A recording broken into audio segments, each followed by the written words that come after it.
Caldecott&Co. I'm an illustrator, and today is a new video. And I just want to say a quick thank you for a lot of support here on YouTube. It was surprising for me, and I didn't expect to have so many views. It is fun. Thank you so much. And today, actually, I wanted to share my library with you because I've relocated in London a year ago, and I came here with 0 books. I didn't have any. And here you can see I finally have something. And it's very important for me to have books. It's a very specific library because I still have another big library, and there are a lot of children's books and a lot of fiction literature, and here I mostly have non-fiction because one day I hope to merge those libraries, so I don't want to replicate. And here I buy a lot of books that I think I won't be able to buy in any other countries. So it has some specific selection. It may be rather interesting, I think. And actually, here are 2 piles. One of them is the books that I've read, and the other is books that I didn't read yet. And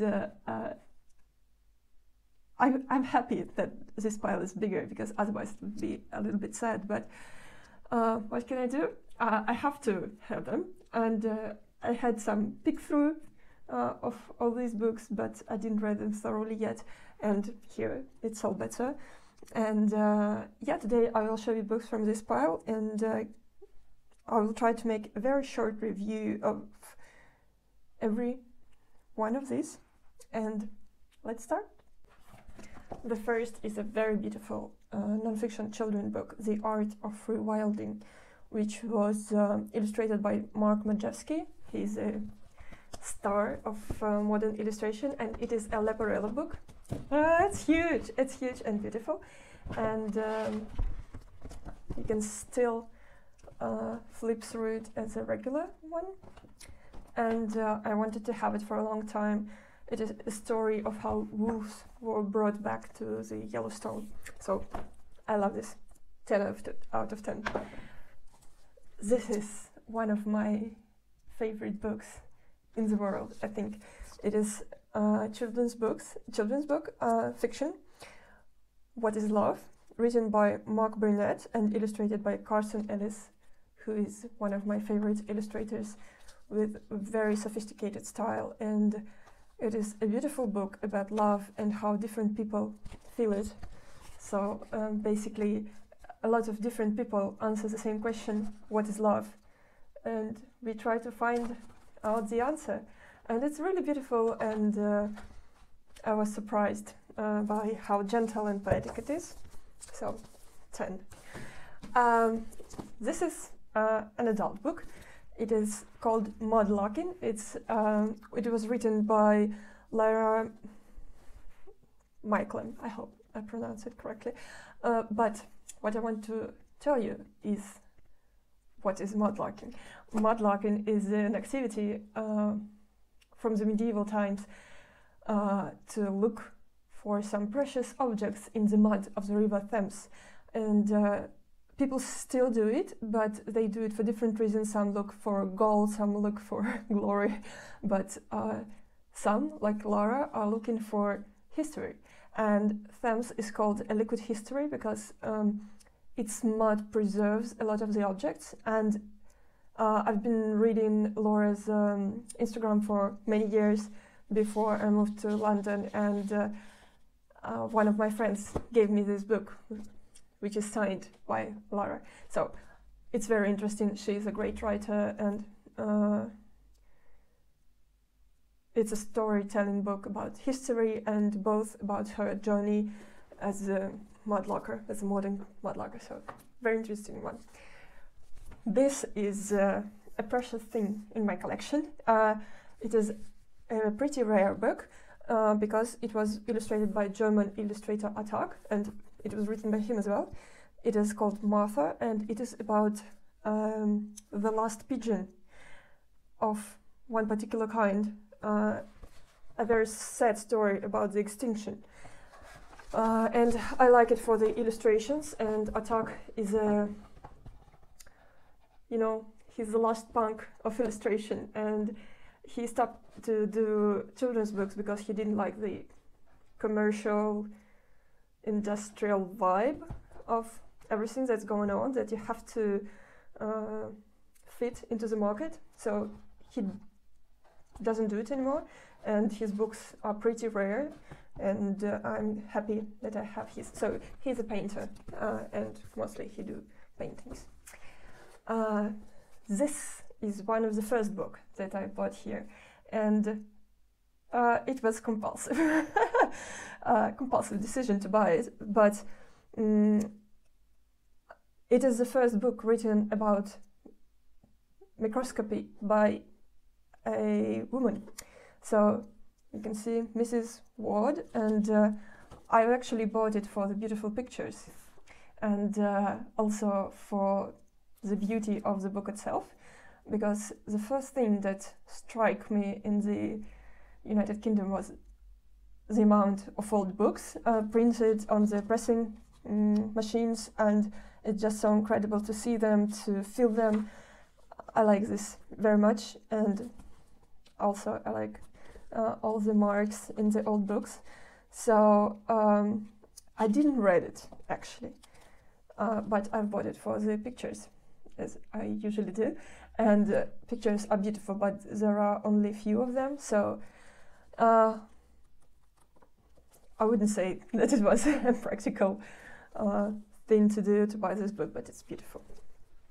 So I don't think that it's 10 out of 10, it's maybe 6 or 5, I don't know. This beautiful book is a pocket guide for blossoms in the UK, and it was one thing that I wanted to buy even before I came here. It's just a beautiful book with gentle illustrations of the flowers. I still don't understand, is it the full book or is it only one of the volumes? Like, I can't understand it really, because there are a lot of editions with different amounts of content, so yeah, tricky one. But I like the format, I love the binding, and I love the illustrations, so it's very beautiful. And you can see here the edges are golden, and here they are with speckles. It's so beautiful. This book, it's a bit tired, but I found it in my local Tesco, in the stand with free books, and it's a history of English literature, and I really liked it. I really enjoy reading it because I'm a newbie in this topic, and it was very interesting for me to read, and to it was a good guidance to what to look for, like in the internet. Oh wait, it's falling apart a bit, but it's a good one. And it was such an interesting find between all these, you know, cheap modern books in this free library at Tesco. I don't usually buy fiction books now, because in paper, because you can buy them in digital version, but this one is with the pictures, first of all, and I really wanted to have it, and I bought it as soon as it was out of the press. And it's a book that called Spring Cannot Be Cancelled by David Hockney, and it has a lot of pictures inside. It's a beautiful design, and it's just so nice to have in hands. Even though I don't buy fiction books, printed paper versions, but I still prefer them because they are better for me than any digital option. But because I have to move a lot, I buy them online. Yeah, so this one is a very nice book about Eric Ravilious. I'm still not sure that I pronounce his last name correctly, but it's a British painter and artist, and he's one of the most favorite of mine. He was working in the 20th century, and this book is very well designed, and there are a lot of reproductions. It's a very interesting story inside, so for me it was very interesting to read it and to go back to learn about his life and work. This one is a huge one, and it's a very interesting book. It's more an album, which is called Explorers Sketchbooks. And as you can see, it's really sketchbooks of very different explorers from very different times and places, I would say, from very different occupations, but all of them were explorers, and all of them put down their expeditions in writing or in drawings, and it's a huge album which is full of so much information. It was super exciting to read it through and to browse later all the information about these people online, because it's not a book that is easy to read, because there is so much information of so many people that traveled all over the world, so it's really packed with information, but I really liked it. And for example, this one is a sketchbook from Kentucky, and right now I'm reading the book from Tor Heyerdahl, and it's so exciting to have a glimpse of the writing of these people. It's crazy, and yeah, it's a very interesting book just to have, and probably it's not an easy reading, but it's more like encyclopedia of sketches. I don't know, very interesting one. This book was the first one I bought in the UK, and I've decided to start with one book which would contain 100 books, and it was a good one because there is a lot of information about different important books of the UK and how people treated books differently. Because, for example, from this book, the most impressive thought I got that people would have one book throughout their life. For example, it could be some religious book where they will put everything, every important thing that happened to them. Like, it would be a book of their life, because books were expensive. So you will have one book with your religious text and this information, with the most important information about you. So it is so strange to have a look at how differently people would care about the books in different times and how they would think about the books. So really beautiful non-fiction book about books. Love it. Alfred Wallis sketchbooks. I'm really now a big fan of Alfred Wallis. After visiting Tate, I found his work there, and he was a naive painter who started to work very late in his life after being a sailor and a seaman for all his life. So there are a lot of ships and a lot of water-related drawings, and it's just so fantastic to have this beautiful drawings. And while I was looking at them, my husband asked me, why do I like naive drawings so much? And I was like, I can't explain it. I really like that a person doesn't have any obstacles or any kind of restrictions in their head. And he was like, yeah, but if you do like it, why do you study drawing so much?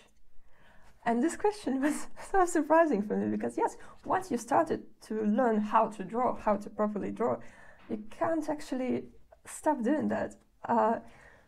But if you're so good from the beginning, and you don't have any rules in your head, anything that will stop you, so you can just enjoy it. I really love it.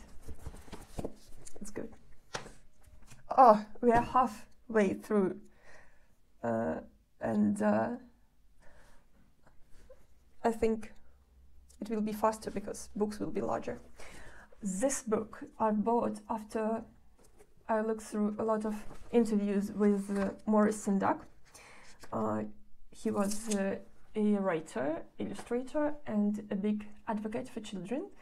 And it is a book that he wrote for adults about writing and about books. And I couldn't read it. The language is so difficult for me. And like, I constantly thought while reading the book, so I couldn't do it. And I enjoy his lectures a lot. I enjoy his thoughts, but this book is too much for me. Ravilious Submarine. Love this. Love his work again. Love this book because actually Ravilious did 10 lithographs on submarine topics. So this is a book about 10 drawings, and it's amazing book because there is a lot of context, a lot of history, and it actually make it interesting to look at the final drawings. So it's a really great one. It's by Mainstone Press. It's not a big publishing house, but it's a good one. Alfabeto Alemagna. Beatrice Alemagna is one of my most favorite illustrators. I think a lot of people, a lot of artists follow her and like her.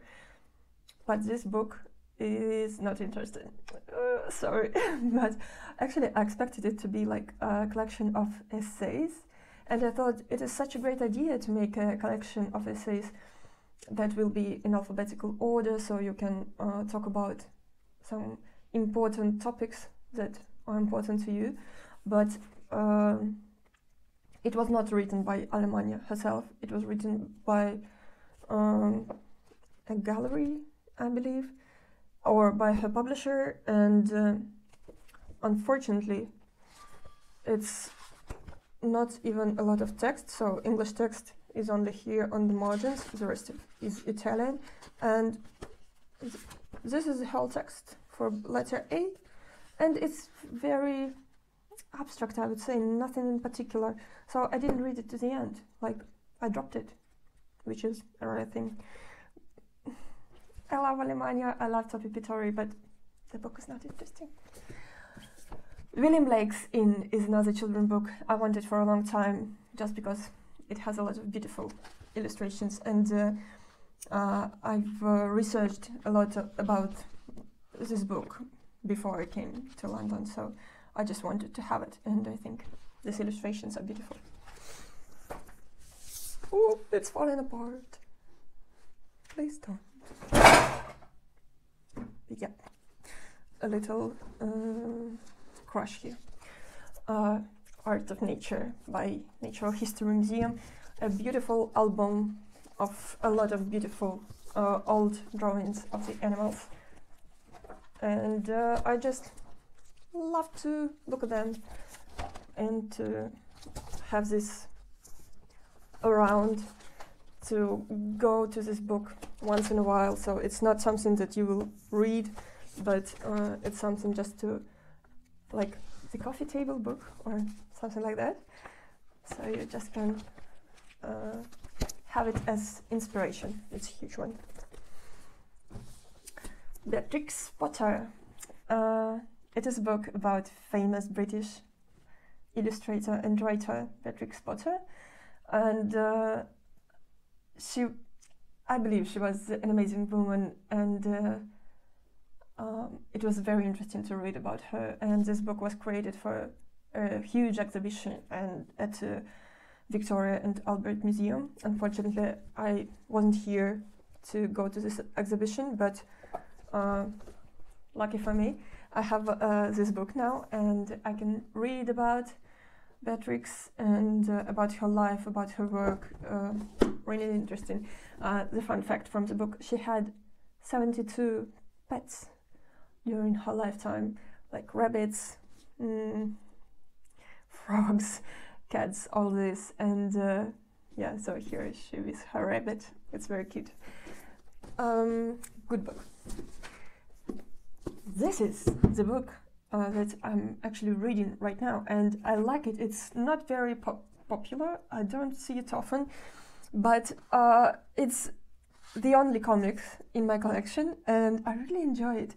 I'm like almost finished it, and it is a story about Alexander von Humboldt and his voyage to America.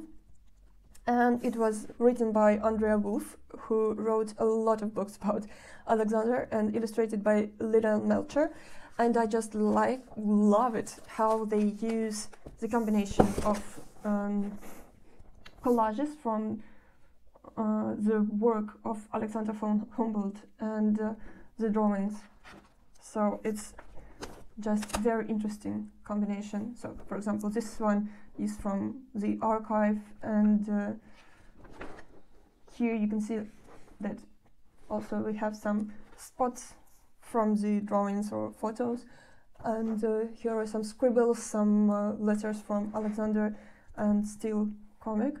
And at first I thought that it wouldn't be possible for me to read it because it's so chaotic, but actually it reads so well, and I just love it. It's really interesting to flip it through and to go back, go forth. So I am enjoying reading it, and I didn't expect it to be so interesting to read, because I don't usually read comics. And yeah, so oh, and by the way, there is a huge, wonderful flap in the middle. I should just find it here. Good. Here it is. I didn't know about it. Can you imagine? It is so cool. And I just love how they transformed the rather boring and old-fashioned writing of scientists, of Alexander von Humboldt, and created a children's story about from this. So it's a very interesting thing for me to read. Kind of new genre, I would say. So I love it. And Alexander von Humboldt is like a hero for me. I really enjoy his work, and the charts that were made out from his expeditions. So that's why I bought it. Here is another book by okay, I'm tired. I'm talking too much. I should David Hockney. David Hockney, and again, it's a beautiful book with a lot of beautiful prints. And actually, you can see that I wrote here something, and that is not something that I've done before. When I grew up, I was told that book is sacred, and you can't draw anything in the book because it's something very important, and you should care about it very much. But after reading this book, about 100 old books, I realized that actually when I write in the book, I make it more valuable than it was before. And that basically everything that we do with the objects, with any object, it makes them more interesting and more valuable. So yeah, I'm writing in the books now, not at all, not in every book, but in those which I enjoy. I write and I draw, and it's a very interesting experience, and I recommend you to try it. It's a completely different feeling. It is a big book of essays by the Royal Drawing School, where I currently study it, and it's super interesting to read, but so far I was able to read this much because it's so packed with information, with ideas. And also I have another problem. When I read it, I want to draw so much, that I've decided to draw in the book. Again, it's not something that I would usually do, but I even have pencil in here. And I have some drawings just all over, because the writing just makes me feel curious about drawing, and it's a very good writing. I never thought about the importance of writing about drawing. I mean, it seemed to be more important just to draw, and now it's getting more and more interesting to think about it and to talk about it. So I have a lot to think about, and actually the writing is a bit difficult because it's an essay, and a lot of smart people did it, and they tried hard to be smart, I suppose. So it's not so easy to read, and I read it with a pencil, underline some ideas and thoughts that I like, and I would really like to learn some sentences by heart, because they are so well said. So yeah, it would be very interesting to do. I'm not sure I will be able to do this, but I would love to. So, good book, and hopefully I will get to the end one day. And the last one for today is an atlas of geographical wonders. It's another book which is similar to the story about von Humboldt. It's a book with a lot of charts and maps, and I'm a big fan of maps and of old maps and of beautiful drawings of mountains. So it's just a beautiful album to have a lot of inspiration from. Not so much information, I would say, but more beautiful pictures to enjoy. Yeah, so this is something I just can do in my free time, and that's a good book. So this is all I have, and some books that I haven't read yet, but it's so interesting to see how the selection of book changed, and what I have at the moment. And let me know if you buy more books than you can read, and how many books per month do you get, because I think I have a problem being an obsessive book buyer. Yeah, okay, that's it. I'm officially out of my words. I have to go back to books and find some more. Thank you for being here. Thank you for support. Bye bye.